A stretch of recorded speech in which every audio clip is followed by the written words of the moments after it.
السلام علیکم دوستانو. قیس احمد په باليزه لیګ کې تباکونکي توپ اچونه وکړه او د لوبې د غوره لوبغاړي جایزه هم ترلاسه کړه. د انګلستان نوې بڼه باليزه لیګ یا د سلو توپونو لیګ چې 2 ورځې وړاندې پیل شو، تېره شپه افغان لوبغاړي قیس احمد پکې په زړه پورې توپ اچونه وکړه. لوبه د قیس احمد او مجيب لوبډلو ترمنځ ترسره شوه چې پکې لومړی د قیس احمد لوبډلې توپخانه وکړه چې په 10 اورونو کې د 4 لوبغاړو په سوځېدو سره 103 منډې وکړې. افغان لوبغاړي مجيب رحمان په 2 اورونو کې 13 منډې ورکړلې، کومه وکټ یې ترلاسه نه کړه.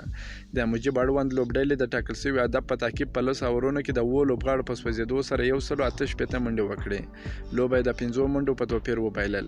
قیس احمد په 2 اورونو کې 14 منډې ورکړلې، 4 لوبغاړي وسوځول چې د سیالي غوره لوبغاړي هم اعلان شو. که مو دا ویډیو خوښه شوې، ویډیو در سره لایک کړئ. که په دې چینل کې نوی یاست، افغان خوشحال یوټیوب چینل هم در سره سبسکرایب کړئ. د نور تازه معلوماتو لپاره هم زموږ سره اوسئ. تر بلې ویډیو پورې د الله